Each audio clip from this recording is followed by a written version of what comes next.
नमस्कार। औद्योगिक प्रशिक्षण संस्थानों के व्यवसाय इलेक्ट्रीशियन के विषय सैद्धांतिक की पाठ्यचर्या में अंकित परमाणु ऊर्जा संयंत्र पर आज मैं आपको प्रशिक्षण प्रदान करूंगा। इस पाठ का प्रारंभ करने से पहले हमें परमाणु की नाभिक की संरचना पर जानना जरूरी है। तो हमारा जो पदार्थ होता है वो छोटे कणों से मिलकर बना होता है, जिसे हम परमाणु कहते हैं। जैसा कि आपको पता है, पदार्थ वह वस्तु है जो स्थान घेरती है और जिसका द्रव्यमान होता है उसे हम पदार्थ कहते हैं। पदार्थ जो होता है वो छोटे छोटे कणों से मिलकर बना होता है, जिसे हम परमाणु कहते हैं। परमाणु स्वयं प्रोटॉन, न्यूट्रॉन और इलेक्ट्रॉन से मिलकर बना होता है। परमाणु का गठन एक बहुत घने नाभिक से होता है, जिसमें प्रोटॉन और न्यूट्रॉन स्थापित होते हैं। नाभिक के चारों ओर इलेक्ट्रॉन अपनी कक्षा में परिक्रमा करता रहता है। तो जो हमारा पदार्थ है वह छोटे छोटे कणों से मिलकर बना होता है, जिसे हम परमाणु कहते हैं। परमाणु स्वयं 3 छोटे छोटे कणों से मिलकर बना है, जिसे हम प्रोटॉन, न्यूट्रॉन और इलेक्ट्रॉन कहते हैं। परमाणु के बीच में एक घना डेंस भाग होता है, जिसे हम न्यूक्लियस कहते हैं। उस न्यूक्लियस में प्रोटॉन और न्यूट्रॉन स्थापित होते हैं और इलेक्ट्रॉन जो है वो हमारे न्यूक्लियस के चारों तरफ अपनी कक्षा में परिक्रमा करता रहता है। आप इसका उदाहरण इस तरीके से समझ सकते हो कि हमारा जो सूर्य है, जिस तरह से हमारा सूर्य के चारों ओर हमारे ग्रह जो है वो परिक्रमा करते रहते हैं, उसी प्रकार इलेक्ट्रॉन जो है वो घने डेंस न्यूक्लियस के चारों तरफ जो है वो परिक्रमा करता रहता है। परमाणु ऊर्जा संयंत्र में जो मुख्य सिद्धांत है वह नाभिकीय विखंडन का है। आइए नाभिकीय विखंडन को विस्तृत रूप से समझते हैं। होता क्या है, जब एक यूरेनियम नाभिक पर एक धीमी गति से चलती न्यूट्रॉन के साथ बमबारी की जाती है, तब यह 2 भागों में विस्फोट हो जाता है, एक बेरियम और क्रिप्टन। समान टुकड़ों में टूट जाने पर यह बड़ी मात्रा में ऊर्जा उत्पन्न करता है। यह क्रिया नाभिकीय विखंडन कहलाती है। तो होता क्या है कि हमारे यूरेनियम जो 235 है, उसे हम लेते हैं और एक धीमी गति से चलती हुई न्यूट्रॉन उस पर बम्बार्ड कराते हैं। उसके बम्बार्डिंग से जो हमारा यूरेनियम 235 होता है वह 2 भागों में पड़ जाता है, एक बेरियम 141 और एक क्रिप्टन 92। और उसके साथ साथ 3 न्यूट्रॉन भी उत्पन्न होते हैं। वह 3 न्यूट्रॉनों के साथ साथ बहुत ही हाई अमाउंट ऑफ, बड़ी मात्रा में जो है वो ऊर्जा उत्पन्न होती है। इसी प्रक्रिया को हम नाभिकीय विखंडन कहते हैं। जैसा कि आपको चित्र में भी दिख रहा होगा, हमने एक न्यूट्रॉन लिया है। इस न्यूट्रॉन को हम धीमी गति से इस यूरेनियम 235 पर बम्बार्ड कराते हैं। इसके बम्बार्डिंग से दो हमें अलग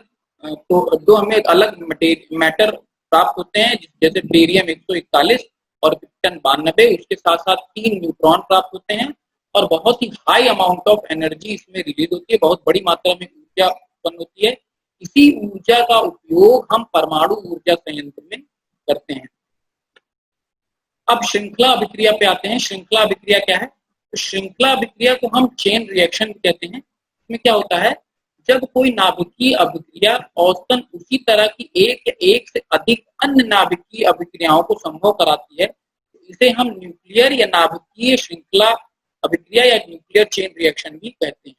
तो होता क्या है कि जो हमने यूरेनियम 235 लिया था और उस पर एक स्लो मूविंग न्यूट्रॉन बम्बार्ड कराया था, जिसकी वजह से 2 मैटर प्राप्त होते हैं, बेरियम 141 और क्रिप्टन 92, और 3 न्यूट्रॉन प्राप्त होते हैं। इन 3 न्यूट्रॉन जो हमें प्राप्त होते हैं यह अगले यूरेनियम 235 पर बम्बार्ड किए जाते हैं, जिससे कि पुनः हमें जो है वो बेरियम और क्रिप्टन प्राप्त होते हैं और पुनः जो है वो न्यूट्रॉन उत्पन्न होता है। न्यूट्रॉन के उत्पन्न होने के साथ साथ बहुत ही हाई अमाउंट ऑफ एनर्जी होती है। यह अभिक्रिया एक या एक से अधिक न्यूक्लियर फिजन रिएक्शन को कराती है, नाभिकीय विखंडन को कराती है। इसी प्रक्रिया को हम नाभिकीय श्रृंखला अभिक्रिया या न्यूक्लियर चेन रिएक्शन कहते हैं। इसका परिणाम यह होता है कि यह जो अभिक्रिया होती है वो स्व संचालित होती है, सेल्फ प्रोपोगेटिंग होती है और स्वावलंबी होती है। अर्थात यह जो प्रक्रिया है इसके संचालन के लिए हमें अन्य किसी चीज की आवश्यकता नहीं होती है और यह स्वयं ही जो है वो चलती रहती है, एक के बाद एक प्रक्रिया ये चेन के रूप में चलती रहती है और large amount of heat energy जो है वो प्रोड्यूस करती है। आइए अब जानते हैं कि न्यूक्लियर पावर प्लांट के साइट का चयन कैसे कर सकते हैं। हम कौन से साइट का चयन करें, किस साइट में जो है न्यूक्लियर पावर प्लांट हमारे लगा सकते हैं, उन पर हम बात करते हैं। तो न्यूक्लियर पावर प्लांट के साइट का चयन बेसिकली चार भागों में विभाजित किया जा सकता है। पानी की उपलब्धता, कचरे का निपटान, आबादी वाले क्षेत्रों से दूरी और परिवहन सुविधाएं। तो हम अपने न्यूक्लियर पावर प्लांट के साइट के लिए ऐसी जो है ऐसे साइट का चयन करते हैं जहां पर पानी की उपलब्धता जो है वो मौजूद हो, हमें पानी को ट्रांसपोर्ट करने की जरूरत ना हो, क्योंकि जो हमारा पानी होता है वो न्यूक्लियर पावर प्लांट में मॉडरेटर के रूप में एज वेल एज कूलेंट के रूप में भी प्रयोग किया जाता है। तो हमें पानी की अपने साइट का चयन ऐसा करना चाहिए कि वहां पर पानी की जो मात्रा है वो आसानी से उपलब्ध हो और हमें उसको ट्रांसपोर्ट करने की जरूरत ना पड़ती हो। कचरे का निपटान एक बहुत ही इंपॉर्टेंट फैक्टर है किसी भी न्यूक्लियर पावर प्लांट के साइट के चयन में, क्योंकि हमें पता है कि यूरेनियम 235 जो होता है वो एक रेडियोधर्मी पदार्थ है, और यदि उसका वेस्ट प्रोडक्ट हमने सही से उसका निपटान नहीं किया, उसके कचरे का सही से निपटान नहीं किया, तो वह वातावरण में आकर जो है हमारे जो है स्वास्थ्य के लिए अत्यंत हानिकारक हो सकता है। इसलिए जो वेस्ट मटेरियल जो न्यूक्लियर पावर प्लांट से निकलता है उसके निपटान पर हमें खासा ध्यान रखना चाहिए, और हमें अपने साइटों का चयन इस प्रकार करना चाहिए कि हमारे जो कचरे निकलते हैं जो हमारे न्यूक्लियर पावर प्लांट से, उनका निपटान जो है वो हम आसानी से कर सकें। आबादी वाले क्षेत्रों से दूर हम न्यूक्लियर पावर प्लांट को रखते हैं। इसका कारण यह है कि जो हमारा, जैसा कि पहले बताया कि यूरेनियम 235 जो है वो एक रेडियोधर्मी पदार्थ है। उसके कारण क्या होता है कि यदि किसी कारणवश किसी फॉल्ट के कारण वह वातावरण में आ जाएगा तो जो हमारी आबादी है उसके अत्यंत हानि पहुंचा सकता है, जिसके कारण हम जो है वो न्यूक्लियर पावर प्लांट की साइटों को आबादी वाले क्षेत्रों से दूर रखते हैं। यदि इसमें कोई फॉल्ट उत्पन्न होता है तो हम आसानी से जो है वो उसको जो है डील कर पाए और हमारे आबादी को कोई खास नुकसान ना हो। परिवहन सुविधाएं भी अत्यंत आवश्यक हैं न्यूक्लियर पावर प्लांट के लिए। जैसा कि आपको पता है कि किसी भी पावर प्लांट में बहुत सारी हैवी मशीनरी का उपयोग होता है, उन्हें बहुत ही भारी उपकरण का उपयोग होता है, जिन्हें लाने ले जाने के लिए जो है वो परिवहन सुविधाओं की बहुत जरूरत है। रोड ट्रांसपोर्ट की जरूरत होती है, अच्छी रोडें बनी हो, वहाँ ट्रांसपोर्टेशन इजीली अवेलेबल हो। और इन न्यूक्लियर पावर प्लांटों में जो हमारे वर्कर्स काम कर रहे हैं वो बहुत ही एफिशिएंट वर्कर्स होते हैं, और जिसके कारण जो है वो परिवहन सुविधाएं अगर अच्छी नहीं होंगी तो उनको लाने ले जाने में जो है वो अत्यंत ही जो है वो दुर्गम दुर्गम परिस्थिति का सामना करना पड़ेगा। इसलिए हमारी जो परिवहन सुविधाएं हैं उनको भी अच्छा होना चाहिए। तो न्यूक्लियर पावर प्लांटों के साइट के चयन में हम इन बातों का ध्यान रखेंगे। इन बातों को ध्यान में रखते हुए हम जो है वो अपने न्यूक्लियर पावर प्लांट के साइट का जो है वो चयन करेंगे। परमाणु ऊर्जा संयंत्र। तो परमाणु ऊर्जा संयंत्र जानने से पहले हमें यह पता होना चाहिए कि ऊर्जा के संरक्षण का नियम क्या कहता है। जैसा कि आपको पता है कि ऊर्जा के संरक्षण का नियम कहता है कि ऊर्जा को ना तो बनाया जा सकता है और ना ही बिगाड़ा जा सकता है, उसको केवल एक रूप से दूसरे रूप में परिवर्तित किया जा सकता है। जैसा कि इंग्लिश में कहते हैं, energy can neither be created not destroyed, only it can be transform from one form to another. ऊर्जा को हम एक रूप से दूसरे रूप में परिवर्तित कर सकते हैं। तो हमने परमाणु ऊर्जा संयंत्र जो बनाया है उसमें इसी प्रोसेस का इस्तेमाल करते हैं, और हम एक एनर्जी के एक रूप को दूसरे रूप में परिवर्तित करते हैं। तो परमाणु ऊर्जा संयंत्र को अगर हम परिभाषित करना चाहें तो वही तरीके से कर सकते हैं, एक जनरेटिंग स्टेशन जिसमें परमाणु ऊर्जा को विद्युत ऊर्जा में परिवर्तित किया जाता है, परमाणु ऊर्जा संयंत्र कहलाता है। तो हमने आपको न्यूक्लियर फिजन रिएक्शन या नाभिकीय विखंडन रिएक्शन पहले बताया था। इसमें इसी सिद्धांत का प्रयोग हम करते हैं। नाभिकीय विखंडन की वजह से हमारी ऊर्जा जनरेट होती है, हीट ऊर्जा या ऊष्मीय ऊर्जा उत्पन्न होती है। उस ऊष्मीय ऊर्जा का उपयोग करके हम जो है वो विद्युत ऊर्जा में कन्वर्ट करते हैं, और इस प्रकार एक परमाणु ऊर्जा संयंत्र जो है वो कार्य करता है। हमारे भारत में तारापुर परमाणु ऊर्जा स्टेशन जो है वो भारत की पहली परमाणु ऊर्जा शक्ति है जो महाराष्ट्र में स्थापित है। तो तारापुर में हमारे भारत की पहली जो है वो परमाणु शक्ति संयंत्र स्थापित है जो महाराष्ट्र में है, इस समय वर्किंग कंडीशन में चल रही है। परमाणु ऊर्जा संयंत्र के मुख्य घटक कौन कौन से हैं आइए जानते हैं। तो परमाणु ऊर्जा संयंत्र के मुख्य घटक और कार्य पर हम चर्चा करेंगे। परमाणु ऊर्जा संयंत्र के मुख्य 4 घटक होते हैं: परमाणु reactor, heat exchanger, steam turbine और विद्युत जनरेटर। ये 4 मुख्य जो है वो परमाणु ऊर्जा संयंत्र के घटक होते हैं। यहाँ पर आपको चित्र में भी दिखाई दे रहा होगा, एक न्यूक्लियर रिएक्टर है जिसे हम परमाणु रिएक्टर कहते हैं, एक हीट एक्सचेंजर हम उपयोग करते हैं, एक टरबाइन उपयोग करते हैं और एक अल्टरनेटर यूज करते हैं। इन 4 मुख्य घटकों से हमारा जो है वो परमाणु ऊर्जा संयंत्र बनता है। परमाणु ऊर्जा जो रिएक्टर होता है उसमें हम विद्युत ऊर्जा हीट एनर्जी को जनरेट करते हैं, जिससे हमारा हीट एक्सचेंजर में जाता है और वह भाप में परिवर्तित होकर हमारे टरबाइन को चलाता है। हमारे टरबाइन से अल्टरनेटर चलते हैं और अल्टरनेटर से हमारे ट्रांसफार्मर, आइसोलेटर और बसबार के माध्यम से हम विद्युत ऊर्जा को जो है वो स्थानांतरित करते हैं। तो आइए हर एक घटकों के बारे में विस्तृत रूप से जानकारी लेते हैं। तो पहला जो है वो है परमाणु रिएक्टर। परमाणु रिएक्टर क्या होता है? परमाणु रिएक्टर एक उपकरण है जिसमें हम परमाणु श्रृंखला प्रक्रिया को एक स्थिर दर पर शुरू, नियंत्रित और निरंतर जो है वो करते रहते हैं। तो परमाणु रिएक्टर जो होता है वो एक बेलनाकार उपकरण है। इस उपकरण में हम क्या करते हैं कि यूरेनियम 235 की छड़ें लेते हैं और उसको एक धीमी गति से चलती हुई न्यूट्रॉन से बम्बार्ड कराते हैं, जिसके कारण जो है वो large amount of heat energy जो है वो न्यूट्रॉन और 2 मटेरियल बेरियम और क्रिप्टॉन से जो है वो जनरेट होते हैं। जब हम यूरेनियम की छड़ों पर न्यूट्रॉन की स्लो मूविंग बम्बार्ड कराते हैं तो उसके कारण वो 2 पार्ट में विभाजित हो जाता है, जैसा कि हमने न्यूक्लियर विखंडन में देखा था, बेरियम और क्रिप्टन में, और 3 न्यूट्रॉन जनरेट होते हैं। वह 3 न्यूट्रॉन के साथ साथ बड़ी मात्रा में ऊष्मीय ऊर्जा उत्पन्न होती है। तो यही एक बेलनाकार अपरेटस को हम परमाणु रिएक्टर कहते हैं। और इस परमाणु रिएक्टर में हम न्यूक्लियर श्रृंखला रिएक्शन या परमाणु श्रृंखला प्रतिक्रिया जो है वो स्थिर दर पर शुरू, नियंत्रित और निरंतर जो है वो होती रहती है। तो परमाणु रिएक्टर के मुख्य भाग जो है, परमाणु रिएक्टर के 3 मुख्य भाग होते हैं। पहला फ्यूल रॉड, दूसरा मॉडरेटर और तीसरा कंट्रोल रॉड। जो हमारा फ्यूल रॉड होता है वह यूरेनियम की छड़ का प्रयोग हम करते हैं।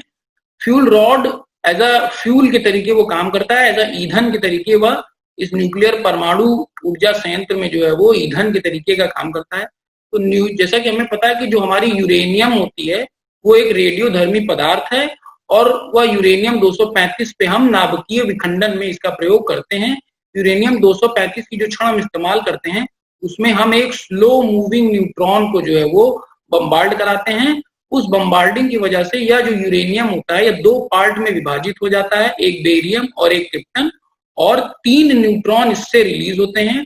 वह 3 न्यूट्रॉन के साथ साथ बड़ी मात्रा में ऊर्जा उत्पन्न होती है।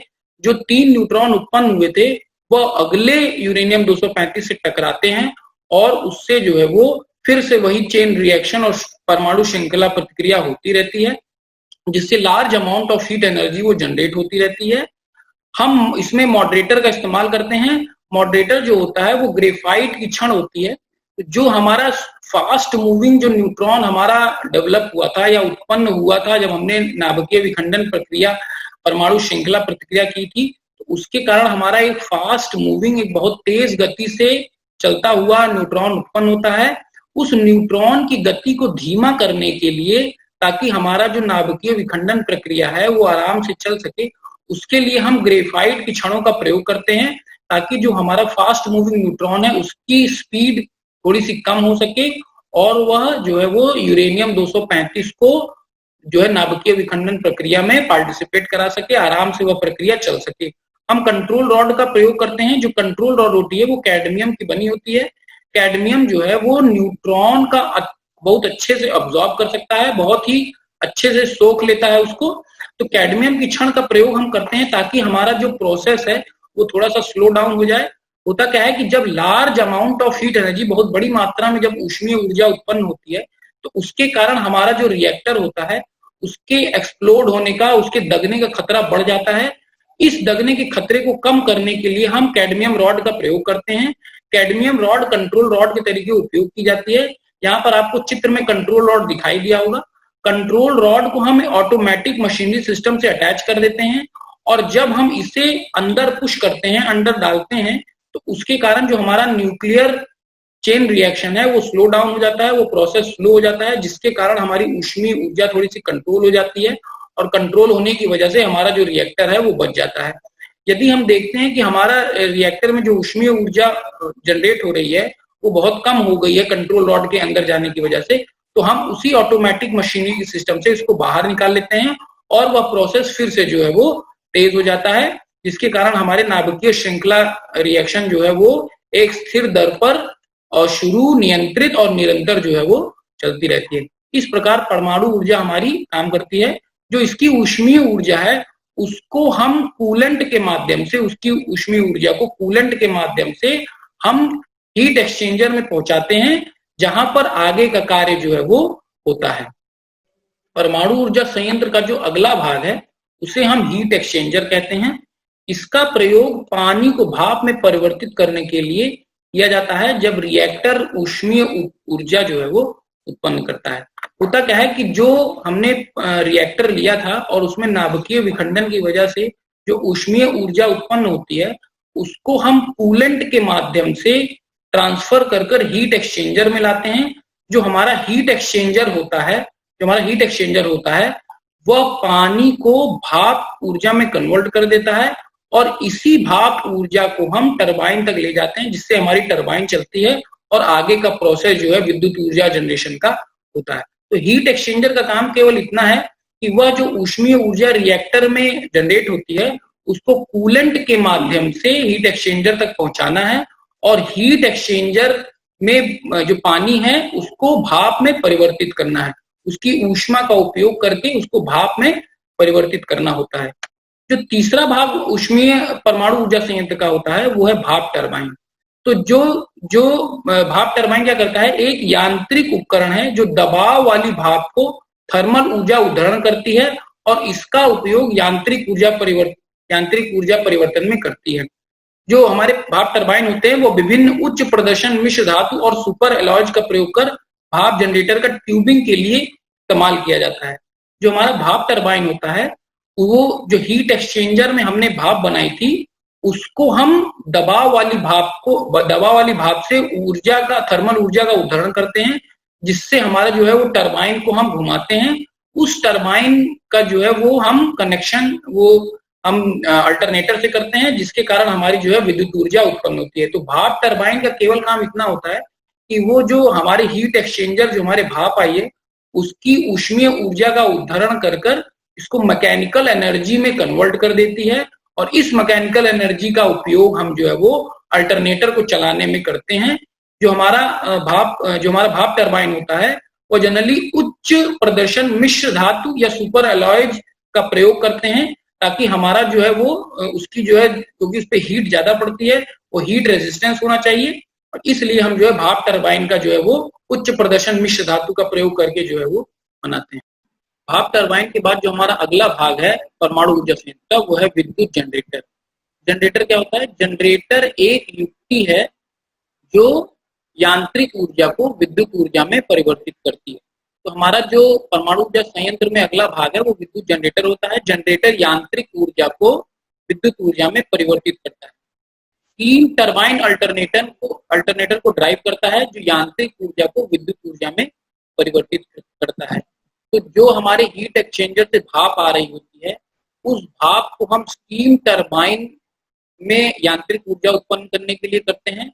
उस यांत्रिक ऊर्जा को हम जनरेटर में फीड करते हैं, जिससे कि हमारी जो यांत्रिक ऊर्जा है वह विद्युत ऊर्जा में परिवर्तित हो जाती है और हमारे जो है वो विद्युत को हम आइसोलेटर, ट्रांसफार्मर, बस बार, आइसोलेटर तथा सर्किट ब्रेकर की सहायता से जो है वो उसका संचरण कर दिया जाता है। जो अल्टरनेटर में हमने विद्युत ऊर्जा उत्पन्न की थी उसको विभिन्न माध्यमों जैसे ट्रांसफार्मर, बस बार, आइसोलेटर, सर्किट ब्रेकर की सहायता से हम इसका जो है ट्रांसमिशन जो है वो अगले ग्रिड तक या सब स्टेशन तक कर देते हैं, जहां पर इसका प्रयोग जो है वो आगे जो है वो किया जा सके। अब आते हैं हम कि परमाणु ऊर्जा संयंत्र जो हमने पढ़ा है उसके लाभ क्या क्या हैं। तो परमाणु ऊर्जा संयंत्र के लाभ किस प्रकार हैं? परमाणु ऊर्जा संयंत्र को अन्य विद्युत ऊर्जा संयंत्रों की तुलना में कम जगह की आवश्यकता होती है। तो जो हमारे परमाणु ऊर्जा होते हैं, परमाणु जो संयंत्र होते हैं, उनको थर्मल पावर प्लांट और जो हमारे हाइड्रो इलेक्ट्रिक पावर प्लांट्स हैं और जो अन्य ऊर्जा संयंत्र जो हम जो ऊर्जा जनरेट करने के लिए, विद्युत ऊर्जा जनरेट करने के लिए प्रयोग करते हैं, उनकी जगह में इसकी जगह जो लेने की है, स्पेस लेने की जो है वो कम होती है या कम स्पेस में जो है वो बन सकता है। इसका रनिंग चार्ज जो होता है वो कम होता है। तो रनिंग चार्ज जो है वो हमारा कॉस्ट ऑफ मटेरियल से होता है। तो कॉस्ट ऑफ मटेरियल जो होता है वो इसमें कम लगता है। इसका जो फ्यूल जो हमें लेना होता है वो बहुत कम मात्रा में फ्यूल लेते हैं और उस कम मात्रा के फ्यूल से भी हम बहुत लार्ज अमाउंट ऑफ हीट, जो large amount of electrical energy जो है वो जनरेट कर सकते हैं, जिस कारण इसकी जो रनिंग चार्जेस होती है वो आगे जाकर वो कम हो जाती है। क्योंकि फ्यूल भी हमने कम लिया है तो उसके ट्रांसपोर्टेशन चार्जेस भी जो है कम हो जाएंगे। तो इस प्रकार ओवरऑल जो इसका रनिंग चार्ज होता है वो अन्य जो ऊर्जा संयंत्र होते हैं उनसे कम हो जाता है। या बृहद मात्रा में शक्ति मांग को पूरा करने के लिए इस संयंत्र का जो है वो अधिक उपयोगी होता है। तो होता क्या है कि जो हमारे परमाणु ऊर्जा संयंत्र हैं वो जहां पर शक्ति या लोड डिमांड ज्यादा होती है उसके लिए हम प्रयोग करते हैं। बेसिकली हम ऐसे जो है वो जो जहां पर हमें लोड की मांग जो है वो बहुत अधिक होती है, बहुत ही ज्यादा होती है, उसके लिए हम जो है ये परमाणु ऊर्जा संयंत्र का जो है वो प्रयोग करते हैं। इसका प्रचालन जो होता है वो अधिक विश्वसनीय होता है, इसका प्रचालन जो है वो अधिक रिलायबल होता है। इस वजह से भी हम जो है वो परमाणु ऊर्जा संयंत्र का उपयोग करते हैं। परमाणु ऊर्जा संयंत्र जो है वो एक बहुत ही विश्वसनीय और बहुत ही ज्यादा लोड डिमांड को पूरा करने के लिए जो है वो परमाणु ऊर्जा संयंत्र का प्रयोग जो है वो किया जाता है। अब आते हैं हम परमाणु ऊर्जा संयंत्र की हानियां क्या क्या है। तो परमाणु ऊर्जा संयंत्र की जो आरंभिक लागत होती है वो बहुत ही अधिक होती है। परमाणु ऊर्जा संयंत्र को जो हम जिसकी प्राइमरी कॉस्ट है, प्राइम कॉस्ट है, उसकी लागत जो है वो बहुत अधिक होती है। इसमें जो हम फ्यूल यूज करते हैं यूरेनियम 235 वो भी बहुत ही महंगा होता है, जिसके कारण इसकी जो प्रारंभिक लागत होती है, आरंभिक लागत होती है वो बहुत ही ज्यादा होती है। रेडियो एक्टिव विकर्णों का खतरा होता है। जैसा कि आपको पता है कि यूरेनियम 235 जो हम इस्तेमाल करते हैं वह एक रेडियोधर्मी पदार्थ है और यदि वह किसी गलतीवश या त्रुटिवश जो है वो वातावरण में आ जाएगा तो उसकी रेडियो एक्टिव विकर्णें जो है वो हमारे स्वास्थ्य के लिए बहुत ही हानिकारक होती हैं। मनुष्य जाति को इससे जो है वो कैंसर की समस्या उत्पन्न हो सकती है और अन्य खतरों के कारण जो है यह बहुत ही जो है वो रेडियो एक्टिव का इसका खतरा जो है वो बढ़ जाता है। यह संयंत्र जो है वो परिवर्तनीय लोड पर प्रचालित नहीं किए जा सकते हैं। जहां पर लोड जो है वो बार बार चेंज होते रहते हैं वहां पर इसका जो है वो प्रयोग हम लोग नहीं करते हैं। जहां पर एक स्थिर लोड होता है, ज्यादा और स्थिर लोड, वहां पर जनरली हम इसका प्रयोग करते हैं। इसका जो कचरे का निस्तारण है एक बड़ी समस्या है। जैसा कि पता है कि यूरेनियम 235 जो हम लोग ईंधन के रूप में प्रयोग करते हैं न्यूक्लियर पावर प्लांट में, उसका जो कचरा उत्पन्न होता है उसका जो है निस्तारण जो है वो बहुत ही बड़ी समस्या होती है। उसको हम यहाँ वहां कहीं भी फेंक नहीं सकते हैं। जमीन में यदि हम इसको गाड़ते हैं तो वहां की भूमि जो है वो बंजर हो जाती है। यदि वातावरण में आता है तो उससे जो है वो मनुष्य जाति के स्वास्थ्य को खतरा होता है, उससे कैंसर हो सकता है, उससे अन्य तरह की बीमारियां हो सकती हैं। जो आने वाली जनरेशन है वो अपंग भी पैदा हो सकती है। इसलिए इसके जो कचरे का निपटान है वो बहुत ही जो है वो बड़ी समस्या हो जाता है। इसका जो प्रचालन होता है उसमें कुशल कारीगरों की आवश्यकता होती है। इसका जो प्रचालन है वो बहुत ही कुशल कारीगरों के द्वारा ही किया जा सकता है, जो इसमें इसके टेक्निकल नो हाउ बहुत अच्छे तरीके से समझते हो, जानते हो, उनके द्वारा ही इसका जो है वो प्रचालन किया जा सकता है। अब प्रशिक्षण के सारांश पर बात करते हैं कि आखिर हमने इस प्रशिक्षण में क्या क्या सीखा। तो हमने यह जाना कि एक जनरेटिंग स्टेशन इसमें परमाणु ऊर्जा को विद्युत ऊर्जा में परिवर्तित किया जाता है, परमाणु ऊर्जा संयंत्र कहलाता है। परमाणु ऊर्जा संयंत्र के 4 मुख्य घटक होते हैं: परमाणु रिएक्टर, हीट एक्सचेंजर या भाप उत्पादक, स्टीम टरबाइन और विद्युत जनरेटर या अल्टरनेटर। इन चारों के माध्यम से हम जो है वो परमाणु ऊर्जा संयंत्र का निर्माण करते हैं।